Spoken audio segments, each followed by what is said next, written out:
Hello, everyone. Thank you for joining us, and welcome to TKO's second quarter 2026 earnings call. After today's prepared remarks, we will host a question and answer session. If you would like to ask a question, please press *1 to raise your hand. To withdraw your question, press *1 again. I will now hand the conference over to Seth Zaslow, Head of Investor Relations. Seth, please go ahead. Good afternoon, and welcome to TKO's second quarter 2026 earnings call. A short while ago, we issued a press release, which you can view on our investor relations website. A recording of this call will also be available via our website for at least 30 days.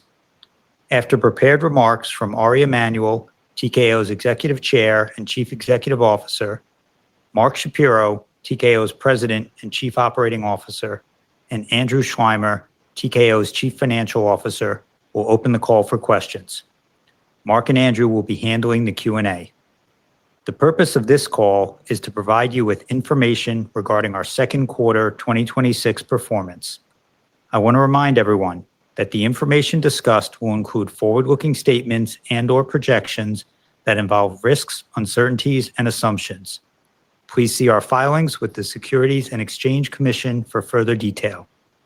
If these risks or uncertainties were to materialize or any assumptions prove incorrect, our results may differ materially from those expressed or implied on this call.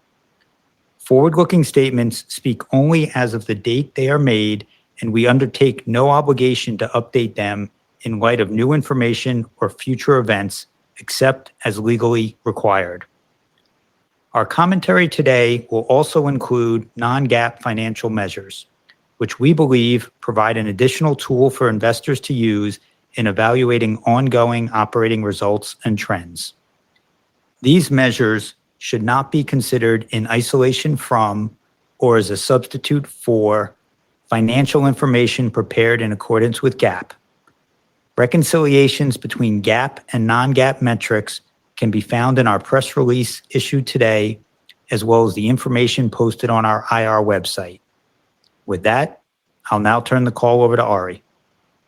Thanks, Seth. TKO's unique ability to deliver one-of-one live events and experiences was front and center in the second quarter. Nothing illustrates this better than UFC Freedom 250 held in June. This event was a roaring success for our company, the UFC brand, and the sport of mixed martial arts. Exposure, earned media, audience expansion, and a weekend-long fan experience. TKO also played an integral role in the success of this year's record-breaking FIFA World Cup, where On Location staged the largest hospitality program in the tournament's history. Fans from 154 countries purchased more than 600,000 hospitality packages across 104 matches in 16 host cities. The qualitative feedback on our delivery bodes well for the continued growth of On Location and affirmatively sets the table for what will be a historic LA 28 Olympic Games. TKO is poised for monumental growth at a time when consumers are deliberately choosing in-person experiences. Our content can't be manufactured or automated, and as the rise of AI inevitably changes how we spend our time, live events built on scarcity, marketable IP, and durable repricing power win out. Physical experiences still command the biggest share of the wallet, and we're one of the very few companies that actually lead in this space, across multiple properties at scale and globally. As we look to the back half of 2026, we're raising our full-year guidance with conviction in our businesses stronger than ever. And with that, Mark will take you through the quarter. Thanks, Ari. We've consistently stated that 2026 is a year of execution for TKO. The second quarter confirmed that. From WrestleMania 42 in Las Vegas in April, to WWE's Clash in Italy in May, to UFC Freedom 250 in our nation's capital in June, to crowded stadiums around North America for the FIFA World Cup, to IMG's partnership with the EuroLeague Final Four in Athens, TKO has served and captured fans while demonstrating excellence from every corner of the business. There was no bigger headline or spotlight this quarter than UFC Freedom 250 at the White House. The card, The production, the storytelling, was a once-in-a-lifetime spectacle on the biggest stage possible, and fans turned out and tuned in. The Ellipse Fan Fest was attended by more than 130,000 fans over 2 days. The 7-bout fight card itself reached more than 34 million total viewers in reported markets, including 17 million viewers across the US and Latin America on Paramount+. And this goes well beyond a single event. Since the start of the year, 20 million subscriber households have watched more than 200 million hours of UFC programming on Paramount+, delivering viewership more than 23 times the average UFC pay-per-view event over the past 2 years. That's the strength of the Paramount partnership at work in just 6 short months, and proof that removing the double paywall was indeed the right decision. TKO Properties' outsized impact on conversation, subscriber acquisition, and retention is undeniable. Beyond the audience numbers, the event generated more than $1 billion in earned media value, the kind of exposure only a handful of events in the world can command. It also deepened our commercial relationships, adding 25 new marketing partners to our roster, many signing multi-year or multi-event deals. Andrew will cover the event's financials in more detail, but I can tell you unequivocally that our investment in this event, time, energy, focus, delivered results as designed. While we won't hold another event in the backyard of the White House, we will continue to be bold and creative, on the hunt for new audiences, new venues, and new experiences that make the UFC truly singular. Looking beyond our White House event, UFC sold out arenas and secured financial incentive packages around the globe, including in Perth, Macau, and Newark, New Jersey, where our return to the Prudential Center became the highest-grossing event in arena history. Similarly, in Azerbaijan, our return to Baku drew more than 10,500 fans, with 40% of those fans traveling in from more than 70 countries. UFC 329 in Las Vegas last month was also a standout, becoming the highest-grossing event in UFC history. The same June evening that UFC returned to Baku, WWE returned to Riyadh for a successful Night of Champions, drawing a sold-out crowd of more than 18,000 fans.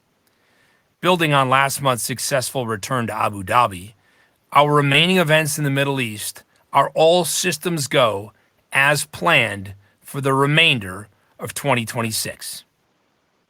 WrestleMania 42 drew more than 106,000 fans and one of the highest all-time gates in WWE history. WWE Backlash sold out in Tampa. Saturday night's main event sold out in Fort Wayne, Indiana. And WWE staged a run of successful events across Europe, spanning the UK, Spain, France, and Portugal, headlined by the aforementioned Clash in Italy, WWE's first ever premium live event in the country.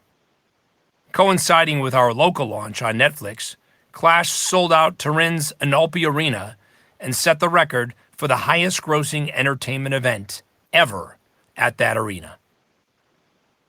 This is a long way of saying that demand for WWE events is insatiable, and we're in the position of being at the controls of creating this demand.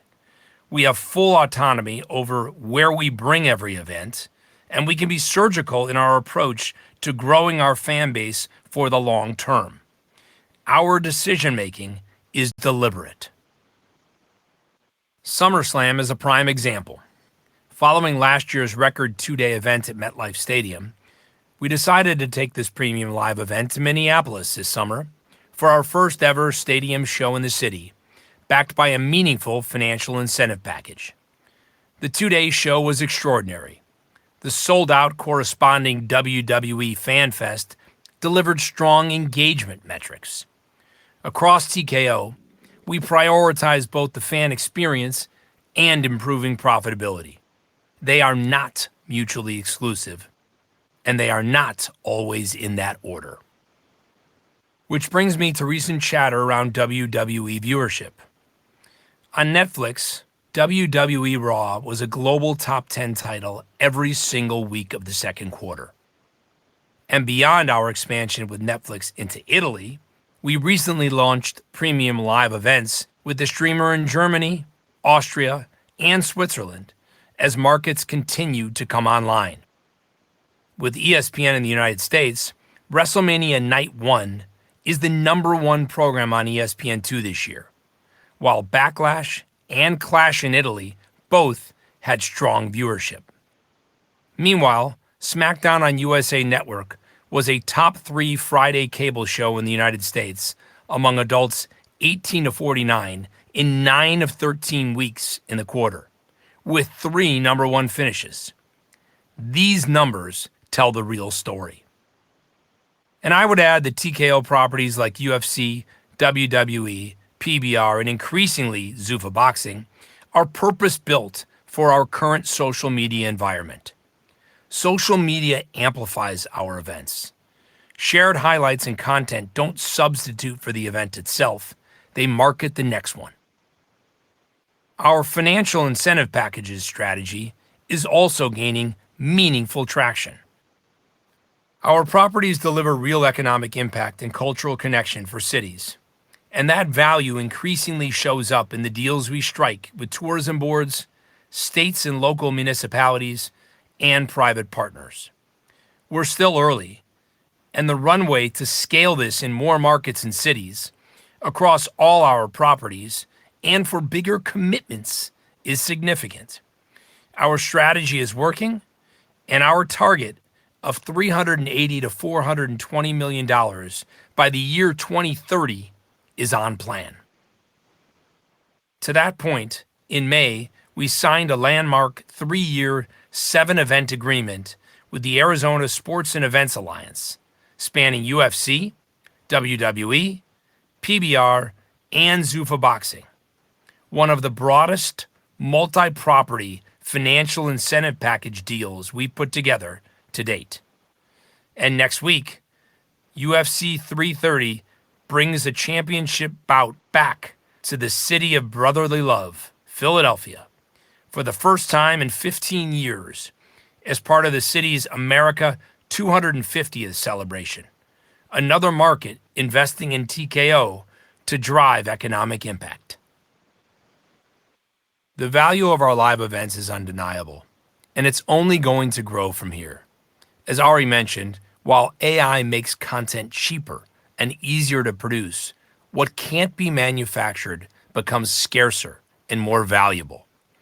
That is live, communal events that people crave and organize their calendars to travel to and from. And there's no bigger example of that than the FIFA World Cup 2026. For On Location, the numbers speak for themselves. World Cup hospitality sales surpassed $2 billion from more than 568,000 packages sold through the second quarter. And that's before counting the 25 matches in July. Demand remained exceptionally strong straight from the group stage through to the final, with significant last-minute purchasing activity across every sales channel. And this isn't only a World Cup story. On Location's portfolio of events is seeing similar anticipation and appetite, most notably the LA 28 Olympics, which, while still 2 years away, has already generated orders for more than $280 million on over 20,000 bookings. The success of our hospitality and experiential program doesn't merely speak to a trend, but instead what is quickly becoming the norm. Front-of-the-line access and the consumer's increasing desire to pay more for a personalized, customized offering. Meanwhile, The IMG business continues to partner with some of the most iconic sporting events globally. Recently, we drove sponsorship and broadcast coverage for the most watched Wimbledon since 2019 and for the Open Championship at Royal Birkdale, where IMG produced the live broadcast of every shot seen around the world across 217 territories. The range of this business is a true differentiator, and these invaluable relationships deliver real commercial outcomes that compound over time across the entire TKO portfolio. At PBR, the business had an extraordinary quarter. Our Space Cowboys event at the U.S. Air Force Academy sold out and drew nearly 31,000 fans. It also aired on Fox Nation and was supported by a significant financial incentive package. This was a strong cultural moment as part of America's 250th celebration. PBR Team Series is currently in full swing, and we are in active discussions with several potential investors for new franchises. Finally, turning to boxing, where we're building international scale and strengthening our roster. Zuffa Boxing staged our first international event in Bournemouth, UK, activating our new Sky Sports media partnership. Zuffa Boxing also made its New York City debut last week at Madison Square Garden's Infosys Theater. We are signing world-class talent, most notably Shakur Stevenson, one of the biggest names in American boxing, and on September 12th, we will return with TKO's next super fight, featuring Ryan Garcia versus Conor Benn at T-Mobile Arena in Las Vegas, airing on Paramount Plus globally and on DAZN in the UK and Ireland. The growth of this asset is comfortably ahead of schedule.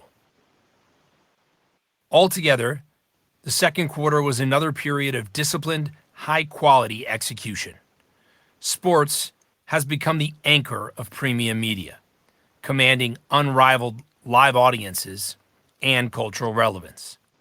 TKO offers leverage to secular growth in live sports and entertainment, and in many ways, TKO has defensive business model characteristics to AI disruption risk. Demand for live entertainment shows no signs of slowing, and owners of differentiated IP that offer differentiated live experiences, like TKO does, will be first in line to benefit. Our strategy is tight and fit for the time. Demand for live events and premium IP in the experience economy, growth in global partnerships, significant step-ups from our media deals delivering high-margin returns, momentum in financial incentive packages, over 70% of long-term contracted revenue at UFC and WWE providing visibility and predictability, the development of Zuffa Boxing as our next significant combat sports asset, and On Location's Total Beatdown victory lap with the World Cup hospitality program, not to mention the fact that the stage is well set for the LA Olympic Games. These are the catalysts for TKO. As I turn it over to Andrew, who will review our second quarter financial results, I would be remiss not to reiterate our commitment of returning capital to shareholders through dividends and share repurchases. Given the recent volatility and trading levels of our stock, we intend to commence an additional buyback in the near term, as previously authorized by the board. With that, Andrew. Good afternoon. We delivered strong operating and financial results across our businesses in Q2, and we continued to execute at the highest levels on the world's biggest stages. Given our performance to date and our visibility into the remainder of the year, we have raised our full-year outlook. Before getting into the numbers, I want to remind you of two items that had an impact on results this quarter, specifically UFC Freedom 250 and the FIFA World Cup. First, with regards to UFC Freedom 250, we incurred significantly higher than normal costs, which we partially offset with sold-out global partnerships inventory. As a reminder, We did not sell tickets and therefore did not record any live events revenue. Given the event's financial profile, which as anticipated resulted in an approximately $30 million loss, our margins at UFC, as well as on a consolidated basis, were meaningfully impacted.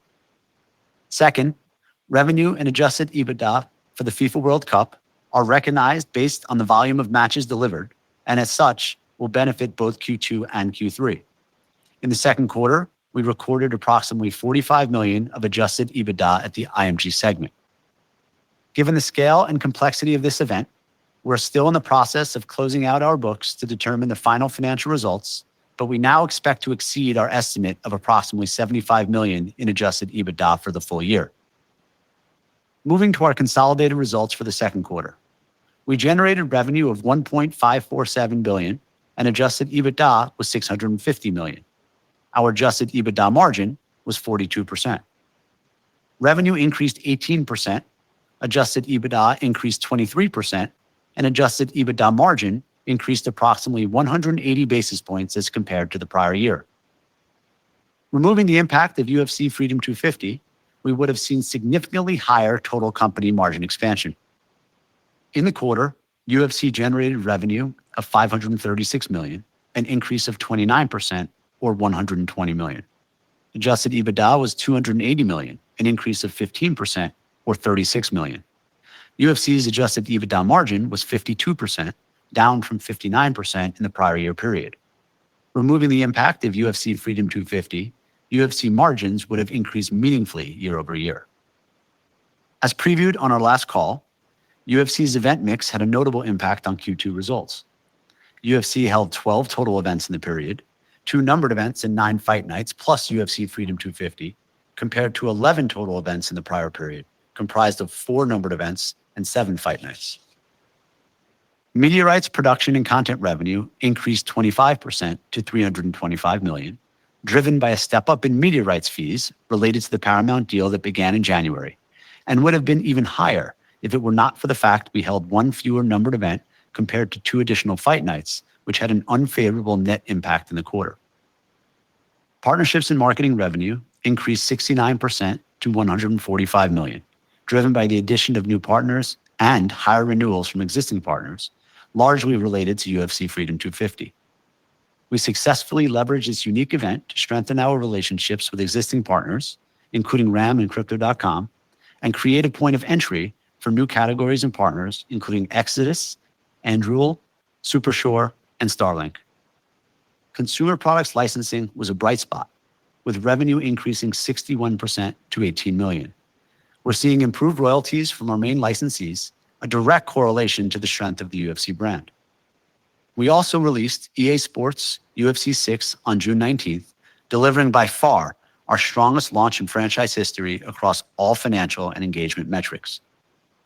As expected, live events and hospitality revenue decreased 18% to $48 million due to the mix of events and venues, most notably the absence of ticket sales for UFC Freedom 250 and 1 fewer numbered event. Despite the decline in the quarter, we continue to see strong demand for our recent events, including record gates for both UFC 328 at the Prudential Center in Newark and UFC 329 at T-Mobile Arena in Las Vegas. With respect to financial incentive packages, we are successfully executing on our strategy. We are leaning in and laser focused on generating more value for our brands from a mix of public and private funding sources domestically and abroad. The economic growth, community connection, and global attention we deliver for our partners, combined with the range of UFC, WWE, PBR, and Zuffa boxing events and offerings across our portfolio, is fueling a significant increase in inbound interest, driving higher renewal rates and forging new relationships in more markets. We're pairing that inbound demand with a targeted outbound effort, leveraging our reach and relationships, as well as IMG and On Location's global networks to open doors in key growth markets. In the days leading up to UFC Freedom 250, we met with dozens of existing and new contacts in Washington, D.C., a clear example of how our access and the attractiveness of our events can translate into opportunity. At UFC, financial incentive packages almost doubled year over year. We returned to Newark and Baku, 2 locations with FIPs in the prior year quarter, where we were able to increase revenue for 2026. UFC 327 was the first time we received a significant FIP in connection with an event in Miami. Our Fight Night event in Macau was the first under a new multi-event relationship that includes a meaningful FIP. And our event in Perth included a package under a multi-year agreement. Adjusted EBITDA reflected the increase in revenue partially offset by an increase in expenses. Direct operating expenses primarily reflected an increase in athlete, production, and other event-related costs, most notably driven by UFC Freedom 250. SG&A increased primarily due to higher personnel and travel costs compared to the prior period. Our WWE segment generated revenue of $621 million in the quarter, an increase of 12% or $65 million. Adjusted EBITDA was $368 million, an increase of 12% or $39 million. Adjusted EBITDA margin was 59%, on par with the prior year period. As with UFC, WWE's event mix impacted results in Q2. We held 22 international events in the period, including a European tour and the Clash in Italy PLE in Turin, compared to 2 international events in the prior year period. Going into the year, we scheduled additional international events overall and staged significantly more in Q2 as part of a strategy to deepen and broaden our global fan base, grow international partnerships revenue that has historically lagged our domestic events, and strengthen our pipeline of financial incentive packages outside the US. On partnerships, we believe there's immediate opportunity to grow WWE's international portfolio. The next leg up will be a function of, amongst other things, us leaning in further with Netflix, where all our content sits internationally, leveraging our collective expertise, inventory, and relationships to maximize value from fully integrated broadcast and in-venue packages. We are opening doors for each other, and with the support of IMG's global network, expanding our pipeline of prospective partners around the world. Although international events currently come with a higher cost profile, we view that spend as a strategic investment with attractive long-term potential. Media rights, production, and content revenue increased 29% to $360 million, primarily reflecting higher media rights fees related to the ESPN agreement that began last September. Consumer products licensing and other revenue increased 38% to $46 million, driven by higher royalties for trading cards and other collectibles compared to the prior year period. While a relatively modest portion of our overall business, we continue to make progress in this growing area at both UFC and WWE, in no small part due to our recent multi-property deal with Fanatics. Partnerships and marketing revenue increased 8% to $63 million, driven by new partnerships and renewals across multiple categories. The most notable driver of these results, WrestleMania 42, featured a record 32 partners, including Snickers, 2K, Riyadh Season, Ram, and DoorDash, among others. As we saw in Q1, this growth came despite the additional international events. Live events and hospitality revenue decreased 18% to $152 million, almost exclusively related to a decrease in ticket sales for WrestleMania 42 compared to the prior year period. Adjusted EBITDA reflected the increase in revenue, partially offset by an increase in expenses. Direct operating expenses increased primarily due to higher talent, production, and other event-related costs, and SG&A increased primarily due to higher travel costs. Both of these increases were a result of the additional international events. Despite the incremental spend, we expect WWE margins will increase meaningfully for the full year. Shifting now to our IMG segment. We generated revenue of $355 million, an increase of 16% or $48 million. Adjusted EBITDA was $79 million, an increase of 171% or $50 million. Adjusted EBITDA margin was 22%, up from 9% in the prior year period. As we previewed on our last call, the increase in revenue primarily related to the favorable impact of World Cup hospitality sales at On Location.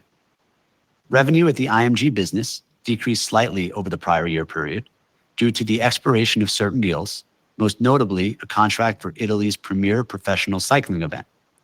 The decrease was partially offset by increased demand for Stars on Ice, the touring figure skating show which benefited from heightened consumer enthusiasm coming off the Milan Cortina Olympics, and growth in Sport 24, our owned live sports channel for airlines and cruise ships. Adjusted EBITDA primarily reflected the increase in revenue as expenses were essentially flat compared to the prior year. Corporate and other generated revenue of $49 million, an increase of 9%. Adjusted EBITDA was negative $77 million, essentially flat with the prior year period.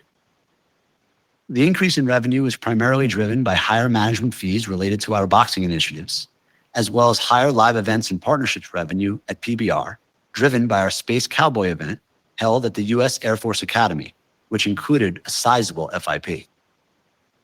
Adjusted EBITDA reflected the increase in revenue offset by an increase in expenses, primarily due to higher personnel and other operating costs.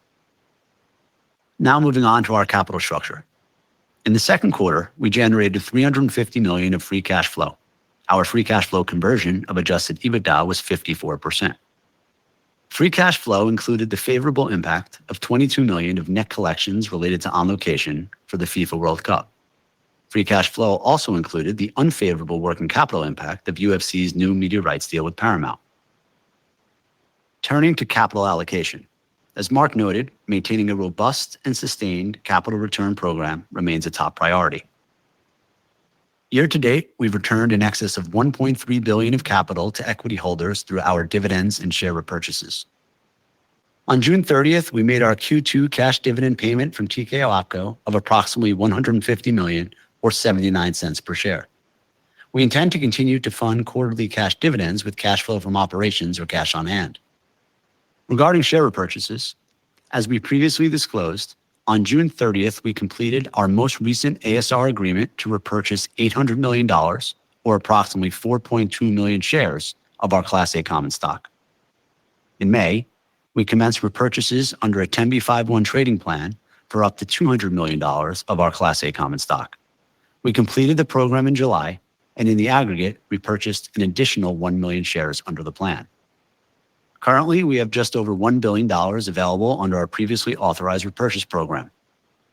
As disclosed in our earnings release, we intend to commence additional buybacks under our existing program in the near future. Given the strength of our balance sheet and what we believe to be a dislocation in our stock price relative to its intrinsic value, we continue to view this as a highly value accretive opportunity. We ended the quarter with $4.659 billion in debt and $593 million in cash and cash equivalents, in addition to $960 million of restricted cash. As of the end of Q2, net leverage was 2.2 times based on net debt of $4.067 billion and LTM adjusted EBITDA of $1.841 billion. Now turning to our outlook. As you've heard us say on prior earnings calls, we manage the business with a focus on full-year performance. Therefore, we believe the results are best evaluated on a full-year basis, given the quarterly fluctuations that are inherent in our operations, most notably related to the timing of our live events and the mix of locations, venues, and cards. As announced in our press release, we are raising our full-year 2026 guidance for revenue and adjusted EBITDA. We are now targeting revenue of $5.775 billion to $5.825 billion and adjusted EBITDA of $2.275 billion to $2.305 billion, representing an increase of $75 million and $25 million, respectively, at the midpoint of the ranges as compared to the prior guidance issued in February. The increase is based on strong operating performance across our businesses for the first 6 months of the year and our anticipated performance for the remainder of the year. Regarding our event calendar and cadence, we continue to closely monitor developments in and around the Middle East with regard to potential implications on our business. Year to date, we've successfully staged every event we originally planned, including 2 events on June 27th, WWE Night of Champions in Saudi Arabia and a UFC Fight Night in Azerbaijan, as well as a UFC Fight Night in Abu Dhabi just 9 days ago on July 25th. And as Mark noted, we're moving forward with our remaining events in the region, including a WWE PLE and a UFC numbered event. With respect to UFC, the Paramount era has allowed us to level set and benchmark our athlete pay without diluting our margins. Having said that, our business catalysts, media rights, global partnerships, live events and FIPs, and consumer products licensing, all significantly high growth, high margin contributing verticals, have and will enable us to absorb the incremental costs while still meaningfully enhancing our margin profile in 2026 and beyond. Consistent with our prior calls, while we are not providing quarterly guidance, we want to highlight a few notable items as we look to the third quarter. At UFC, media rights revenue will continue to reflect the step up from the Paramount rights deal. The mix of live events in the quarter will also favorably impact results. We expect to stage 12 events in Q3 26, 3 numbered events and 9 fight nights. This compares to 10 events in the prior period, which included 2 numbered events and 8 fight nights. With respect to FIPs, the fight night held in Abu Dhabi carried a meaningful incentive package, as did a similar event we hosted in the market in Q3 of last year. The fight night held this past weekend in Belgrade and UFC 330, which will take place in Philadelphia on August 15th, also carries significant FIPs. At WWE, the timing of live events in the quarter will negatively impact our results. Q3 has 1 premium live event, SummerSlam, compared to 4 in the prior period. Media rights will continue to reflect the step up from the ESPN rights deal, but the decrease in total nights of PLE programming will impact results. Live events and partnerships revenue will also reflect the decrease in events, as will production costs and other event-related expenses. At the IMG segment, we expect results will reflect the continued benefit of On Location's World Cup hospitality program, as well as the positive impact of a number of IMG's signature tennis and golf events, including the US Open, Wimbledon, and the British Open. These benefits will be partially offset by continued spend in support of our ongoing sales efforts for LA 28. At Corporate and Other, we expect our results to reflect the contribution from the Garcia-Benn boxing match on September 12th. As a reminder, we provided services for the Canelo-Crawford match in the prior year period, so we expect the impact of our boxing initiatives to be relatively comparable. In terms of free cash flow, while we have not given formal guidance, we continue to target a free cash flow conversion rate in excess of 60%, normalizing for the impact of net payments related to the World Cup and UFC's rights deal with Paramount. In conclusion, we generated strong results in the first half of the year, underscoring the momentum across our businesses. As we turn to the second half, we remain focused on disciplined execution and continuing our robust capital return program. Our confidence in the path ahead is grounded in the fundamentals of this business: world-class IP, deeply engaged global audiences, diverse and recurring revenue streams, and significant runway for growth. With that, I'll turn it back to Seth. Thanks, Andrew. Operator, we're ready to open the call for questions. We will now begin the question and answer session. If you would like to ask a question, please press *1 to raise your hand. To withdraw your question, press *1 again. We ask that you pick up your handset when asking a question to allow for optimum sound quality. If you are muted locally, please remember to unmute your device. Please stand by while we compile the Q&A roster.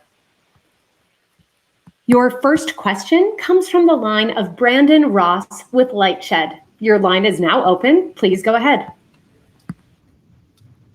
Hey guys, thanks for taking the questions. I'd hate to lead off talking about other companies, but there's a few things that have seemed to pop into investor focus recently.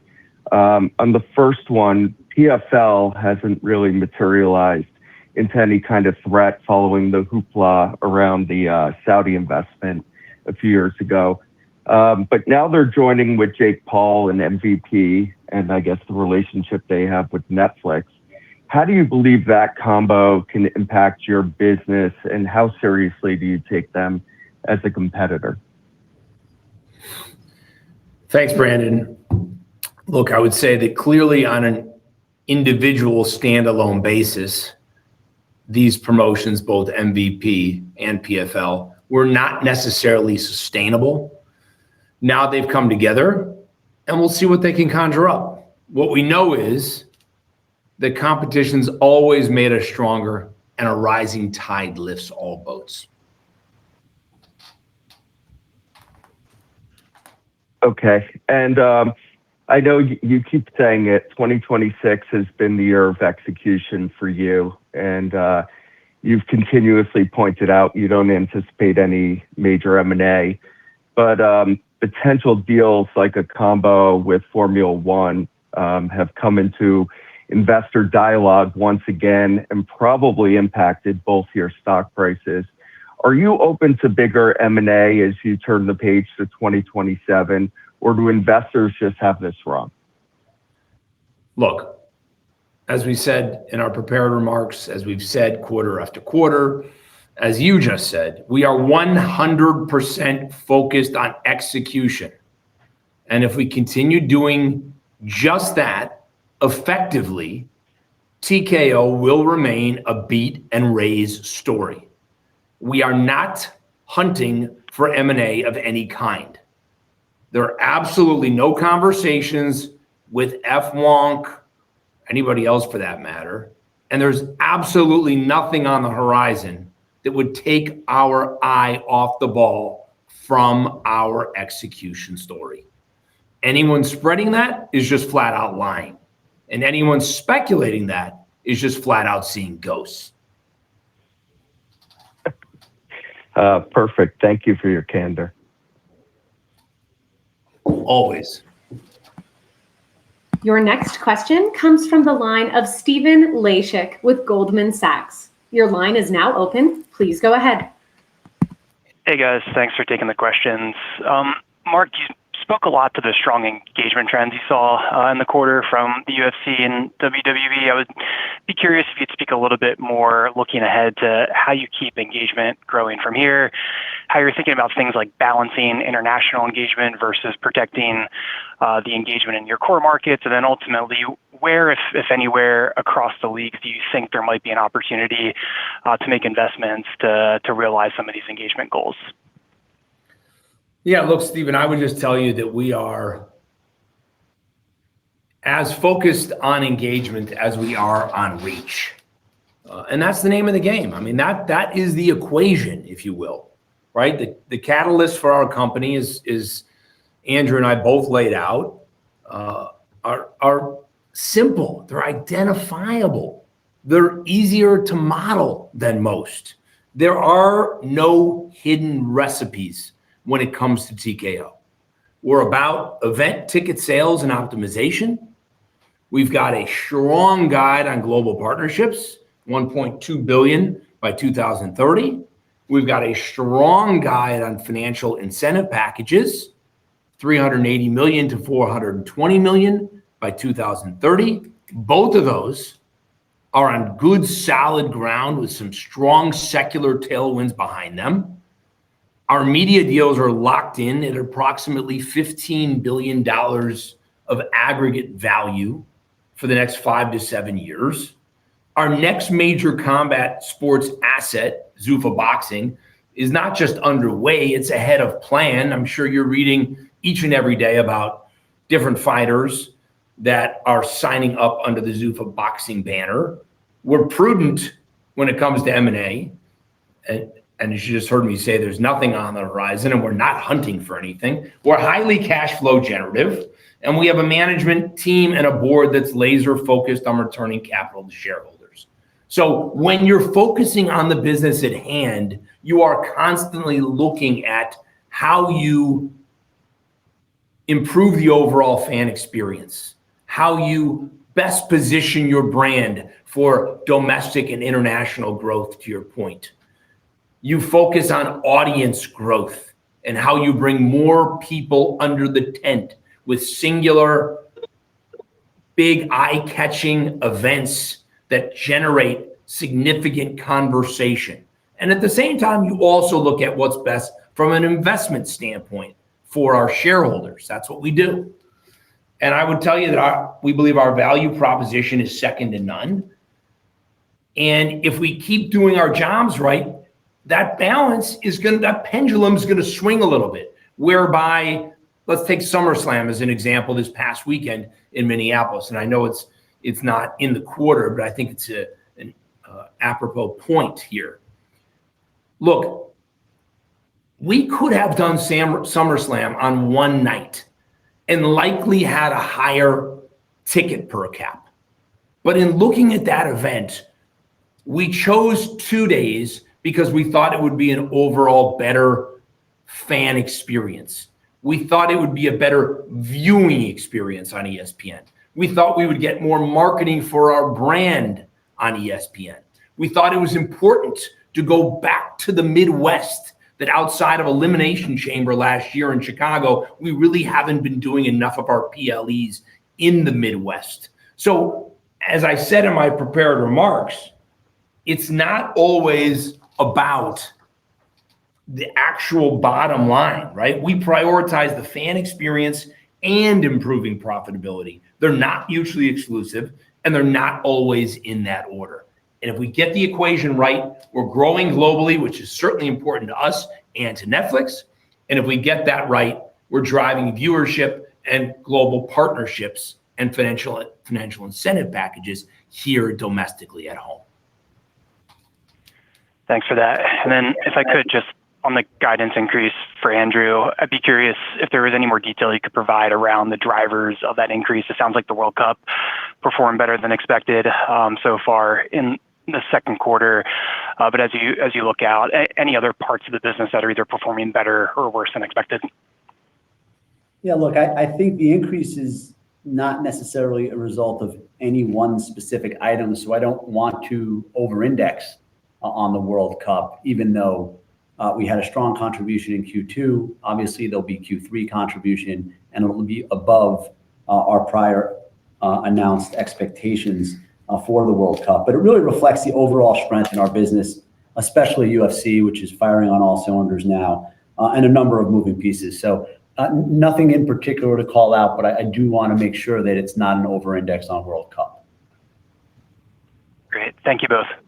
Steven, I would also just add, On Location is just like IMG, such an important part of the overall life cycle we have here in the equation. We talked about it in the prepared remarks, but you're just seeing so many more personalized experiences, customized experiences, front of the line access, parents wanting it from their kids, individuals wanting to go out with their friends, these communal events, experiencing them in different, unique ways. And while that margin, although we benefited from it this quarter, isn't up to speed or up to snuff with where WWE or UFC sits, it's still such an important element for the growth of those two leagues, let alone as a standalone business in On Location itself. It's helpful. Thank you very much. Thank you. Your next question comes from the line of David Karnovsky with JP Morgan. Your line is now open. Please go ahead. Hey, thank you. Mark, it'd be great to get your latest read in the sports rights landscape.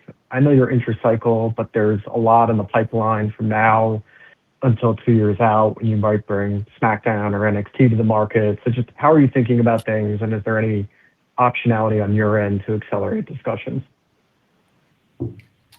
We have no plans to accelerate any conversations on our end.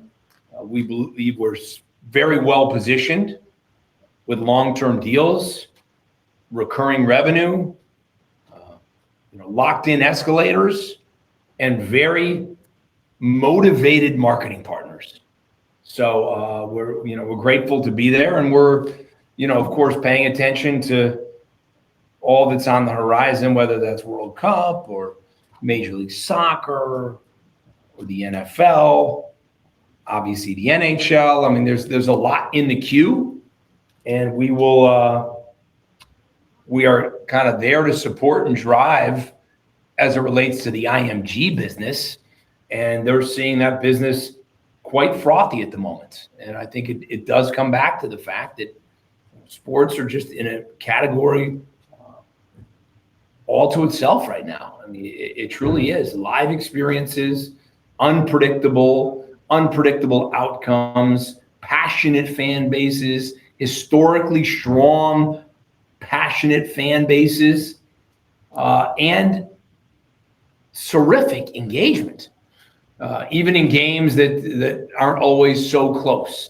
And once again, the World Cup was front and center, demonstrating all of that. I mean, just an unqualified success for FIFA. Obviously, we played a small part in that with On Location. And I think the Women's World Cup is going to be, just as as strong from a attention setting standpoint. So, we're sitting in a good place right now across all fronts, Zuffa boxing and PBR included, and we will continue to drive the market as it relates to our leadership position globally with IMG. And then maybe just one on WWE International. You noted scheduling more tours there, the opportunity with events and sponsorship, especially as Netflix rolls to more regions. I guess Andrew called out some offsets, though, with cost and domestic sponsorship. So maybe can you just speak a bit about the opportunity and kind of how you consider the mix of factors? Look, we're a global brand, and we're not going to shy away of bringing our product internationally because it doesn't have the most accretive near-term financial impact. We're going to make investments for the long term, and in doing so, we're going to take our properties, whether it be UFC, WWE, PBR, or any IP in our portfolio, to strategic locations to set and position ourselves up for long-term growth. Look, as it relates to partnerships at WWE, we do believe, as I said, there is a leg up opportunity internationally as we get deeper with Netflix, who, as you know, has a license to all of our content internationally, where they have media and they're rolling out dynamic ad insertion, but also value sort of coveted in venue and in arena inventory. So our ability to go to market together, us opening up our Rolodex, them opening up their Rolodex, that doesn't happen overnight, but it's certainly something that we're bullish about later this year into 2027. Thank you. Your next call comes from the line of Ryan Gravett with UBS. Your line is now open. Please go ahead. Great. Hey, guys. Andrew, appreciate the detail on the EBITDA impact from the Freedom 250 event this quarter. But curious how you see the opportunity on translating some of the one-time uplift you saw on the partnership revenue side in the quarter into broader and more comprehensive deals going forward. And then, not looking for guidance at this point, but is there anything you would flag to us on free cash flow conversion in 2027, particularly as it relates to On Location or the UFC rights deals? Thanks.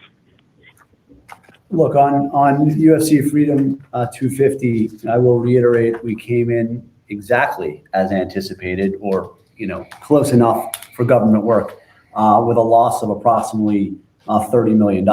And we've held true to what that level of overall loss/investment was going to be. Hats off to our global partnerships team who utilized this one-of-one event as an entry point for new partners, to level up existing partners, and to introduce folks to the power of our IP and what we can do from an execution perspective. There are a significant amount of new partners that impact not only 2026. We did do, I think Mark alluded to in his prepared remarks, as did I, meaningful multi-year deals. So this wasn't just buy UFC Freedom 250 and get the spectacle. We did use this to leverage this event and its value to sign up partners that impact 26, 27, in some cases 28 and beyond. So we feel real good about our positioning going into next year. As it relates to free cash flow conversion, all I'll say at this point in time, we don't give forward year guidance. We do anticipate being in excess of 60% on a normalized basis for those normalizing factors I called out in my prepared remarks. And we do believe there's meaningful room for a step up in free cash flow conversion in 27 and 28 and beyond. Great. Thank you. Your next call comes from the line of Brent Navin with Bank of America. Your line is now open. Please go ahead. Thank you. Just wanted to go to WWE live events. It seems like this quarter was impacted by WrestleMania in particular. Can you just help maybe distinguish or quantify the factors that were specific to this year's event versus what you're seeing in the broader live events business? And does this outcome possibly make you reevaluate any elements of your live event strategy going forward? WWE live events, again, was almost exclusively impacted, as I stated in my prepared remarks, by WrestleMania 42 versus WrestleMania 41. We did, however, in the quarter as well, stage more events, more international events as well, 22 versus 2 in the prior year quarter. Again, this is an investment, as I articulated in the last answer, in WWE and broadening and growing its fan base. So this is deliberate. Just like going back to Vegas for a second year for WrestleMania was deliberate. WrestleMania's live event revenue for 26, despite being lower than 25, was still one of the largest box offices in the history of WWE. And we earned a meaningful financial incentive package to go back to the state of Nevada. So those economics, comparable to the prior year or lesser to the prior year, but still extraordinarily beneficial to the company. Look, we increasingly view our events not just as live events, but as media events that drive viewership and fan engagement across social and help us monetize our most valuable assets. So as long as we believe going to a certain location is going to check those boxes, we're going to make those strategic investments in the long term.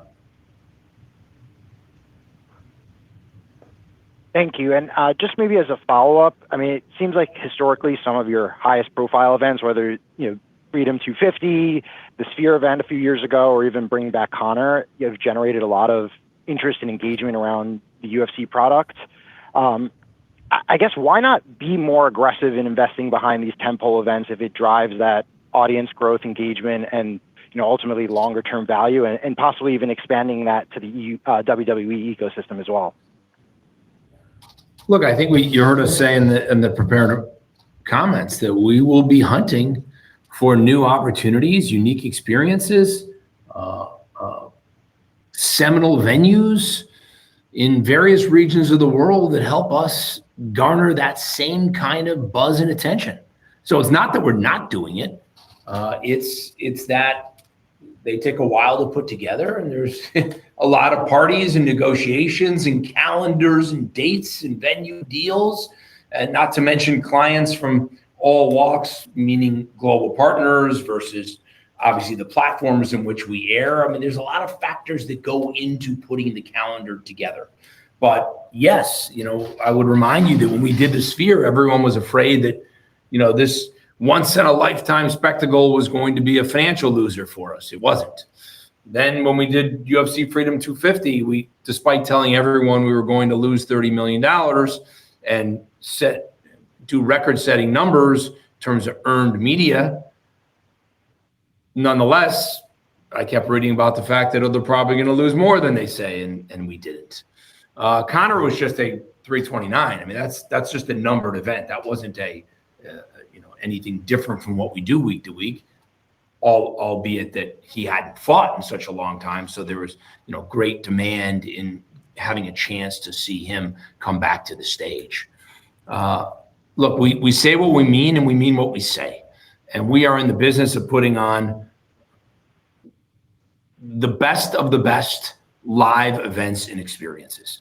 And we're sitting in a marketplace that, whether it's FIFA World Cup or Bruno Mars back on tour or Odyssey or Spider-Man, experiences show no sign of slowing down. It's a permanent way of the world. And TKO today sits front and center with WWE, UFC, PBR, and On Location. And we will continue to take those secular tailwinds and milk them for everything they are. Operator, let's take one last question, please. Your final question comes from the line of Vikram Kesavabhotla with Baird. Your line is now open. Please go ahead. Yeah, hey, thanks for taking the question. I wanted to ask about Zuffa Boxing. You mentioned in your remarks that the progress has been comfortably ahead of your schedule. As we look ahead, can you talk about your biggest priorities for this business throughout the rest of this year and what we should be looking for in monitoring your progress? And you also referenced the recent events in the UK and New York City. What has the initial reception been like as you've started to expand outside of Nevada, and how do you plan to manage the mix of locations for that going forward? Thanks. Yeah, look, I would tell you that Andrew can remind everybody of the financial arrangement we have with the JV in just a second. But overall, it's a lot of rinse and repeat in terms of what we're doing with our other assets and properties across TKO, right? We're taking it out to London and New York City because we're efforting to bring more awareness to what it is that we've launched, namely the fighters. And we're on the hunt to create more one-of-a-kind experiences that also feel the added benefit of bringing in more global partnerships, more marketing from our current media partner, more financial incentive packages that we can tie into multi-event, meaning multi-property type deals with various cities and regions. And of course, ultimately that will trigger consumer products and licensing as Zuffa Boxing grows. But it's early days. Right now it's about signing up more fighters, expanding our dugout, creating more opportunities and incentives for the fighters themselves, and staging best-in-class fights and best-in-class fight cards. And if that continues to garner traction and momentum in the way that it has in such an accelerated way, we'll be well on our way to creating that next massive combat sports asset for TKO and our shareholders. Financially, of course, it's already a winning proposition for both the fighters and also the business. But of course, we don't consolidate. Now I'll allow Andrew to, or ask Andrew, not just allow you, I'll actually ask you to remind everybody of the JV that we have. I accept. Look, Vic, you've heard us say this on numerous calls. We like the structure of the JV.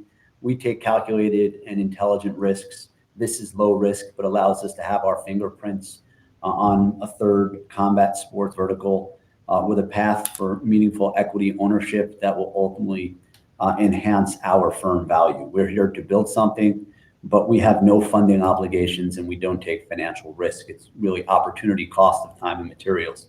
And what you see so far is a product that's ahead of schedule. And that energy and focus is paying off. As I said, the JV allows us to earn equity ownership, and I can't stress this enough, participate in future value creation. And that's the JV. Now, somewhat tethered and associated to the JV is our ability to participate in, stage, work with, promote, sell the media rights for super fights, which we get paid a fee depending upon the level of services that we ultimately provide. So that is implicit in our guide. You hear Mark talk about the Garcia Ben event that's happening on the 12th of September and other events that we're associated with that would get a fee that appears in our corporate line item outside of the non-consolidating joint venture. So a lot of ways to win here, but it's early days. And look, our reputation is that we know how to stage big events. We know how to build properties and assets like this. We know how to create attention and set the stage for these fighters. And Dana White has a reputation of always putting fighters and fans first. So one of the reasons our plan has accelerated the way it has is because fighters want to fight underneath a business being run by Dana White. Okay, thanks everyone. At this time, thank you everyone for joining us on today's call. Operator, you can conclude the call. Thank you. This concludes today's call. Thank you for attending. You may now disconnect.